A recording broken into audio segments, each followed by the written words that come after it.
Hi everyone, I'm Priya from It's Okay Yaar and welcome back to our channel. The topic for today is an EB1 consultation with a lawyer. What EB1 is, how you should be prepared, what does the process and timeline looks like, and actually when will it be current. And to discuss all of that, we have with us immigration lawyer Jacob from US EB Visa. And US EB Visa is offering one free session to It's Okay Yaar followers, and I will link all that details in the description box. So welcome Jacob. Thank you so much for joining. It's good for having me. Appreciate it. Of course. So without further ado, Jacob, talk to us a little bit about the EB1 consultation. I know you specialize in that. A lot of our It's Okay Yaar followers are benefiting from the consultation, so we appreciate you offering that. But before we get into it, give us a quick overview of EB1 visa and why it is such an important one for Indian immigrants. Absolutely. Yeah, our primary goal is to help educate It's Okay Yaar followers to understand their eligibility and the process of applying for the EB1 A visa. So as a high-level overview, there are three sub-portions of EB1 A,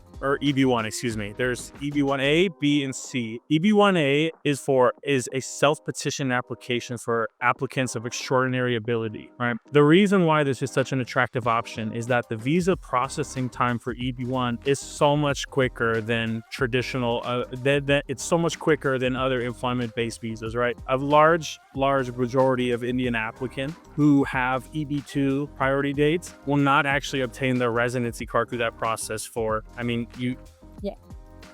30 years, 80 years, I think 80 should work, but yeah. something untenable, right? So for those reasons, EB1 in general just provides a level of flexibility and freedom that doesn't otherwise exist. Got it. So I think, say I am someone who kind of thinks that I might be eligible for EB1, but I don't know where to get started. So what is the bare minimum information I should have before I schedule a consultation with an immigration lawyer? That's a great question. I would say if you're familiar with the requirements of the EB1A, there are basically 10 potential requirements for you to satisfy. You need to satisfy at least 3 of them. And then you need to show, lastly, that you are part of the top echelon of your field, right? As long as you're familiar with that, if you can write information pertaining to those requirements on your resume and send that to us, that would be great. For example, if your resume lists any publications that you have authored, any articles that you have been featured in as the subject, if you have created any patents or written any books, the locations of any companies you work for and your job titles, right? If you could list as much important information about you as possible on your resume, that would be great. So if I'm coming to schedule a consultation with you, I should go through those 10 points and make sure that I have some proof or something that I qualify for at least 3. I have a good resume that talks about it, and then I can talk you through why I think those 3 things, like how they match up to the list. Am I correct? Yeah, you're exactly correct. Even if you don't meet 3 of them yet, we're happy to provide a consultation for you to advise you on the types of steps that you should take to satisfy additional requirements, right? A lot of times, especially professionals, a lot of these points you just wouldn't do naturally in the course of your work, right? Academics would often accomplish a lot of these things, but somebody who's a professional, you'd have to go out of your way to do a lot of these things. So there's no problem if you haven't. We're happy to point you in the right direction. Got it. So I think you make a very good point, because we often get this question that I am on EB2, I'm unclear if I am eligible for EB1. So I think that is where you would recommend that they can get a consultation with you or talk through like whether it's possible or it's not possible based on their profile. So when they come to you, what is it that they should come with? Just their resume, or is there anything else that they should come with as they are exploring this? Yeah, the resume is the most important part. I would say second is a plan, like a time frame of how quickly you're looking to apply. A lot of times it can take a long time to prepare adequate documentation. For example, if you're going to author scholarly publications, it's going to take some time to find quality journal for you to be featured in. I would say second is just have your facts in mind, have those ready. If the attorney asks you what's your non-immigrant status, do you have derivatives, when was the last time you traveled, just have that information in mind, and that's a great place to go for. I think just for visibility, for example, I come to you with a consultation, what happens next? Do you all objectively provide us information on, yes, this is how you can move forward with an EB1 application, or do you also are very objective of the fact that this does not qualify for an EB1 at this point, and that is just going to be a longer process?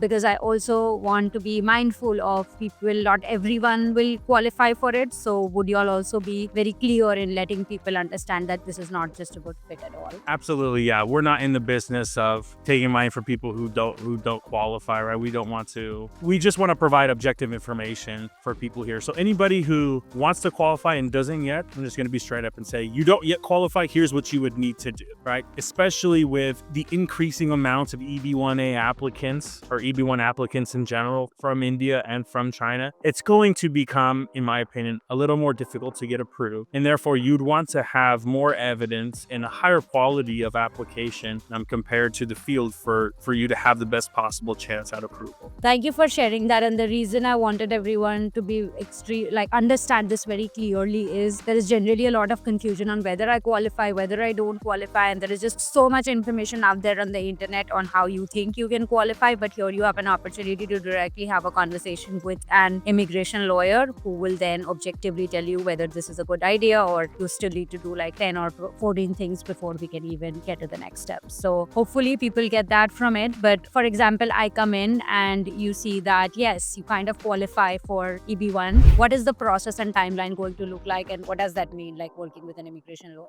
Yeah, I would say the process probably varies from office to office. I think the best thing you can do, like if somebody has all their evidence ready to go, essentially what the immigration lawyer needs to do is to vet that evidence, ensure that it actually meets the standard that's needed for USCIS to approve it. And then they need to complete the required immigration forms and then complete a legal brief and indexing, essentially explaining the applicant's eligibility to immigration, and then submit that to USCIS. Most of our clients for EB1A, I would say the overwhelming majority of EB1 applicants file their application through premium processing, and then they get their I-140, their EB1 I-140 adjudicated in 15 days. Thank you so much for sharing. My last question on this piece is, there is just EB1 used to be current and now there is a huge backlog. Can you share some insight on what the current status is? Do you expect it to become current? And any advice for people who are exploring EB1? Yeah, I mean, in my opinion, I think that we're not going to see that become current for a while. I think there's just been an increase in application numbers in the last 4 years, the last 3 years really, that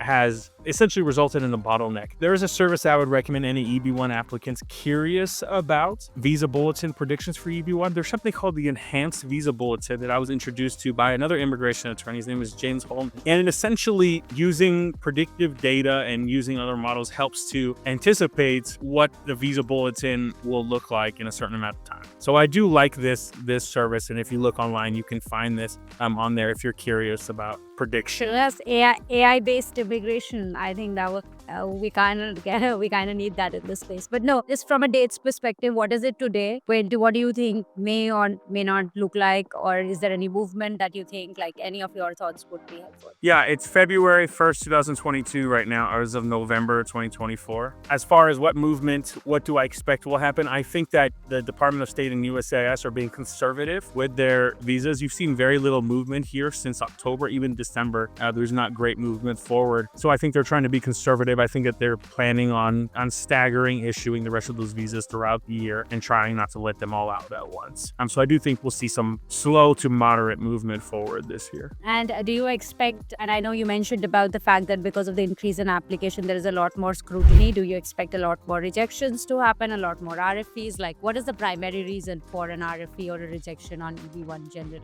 Yeah, unfortunately, I do anticipate an increasing number of denials and RFEs. You've seen, particularly with the national interest waiver, with the EB2s, that the adjudication standards have definitely lowered in the last 3 to 4 years in a way that's just resulted in significantly higher approval rates than there were traditionally.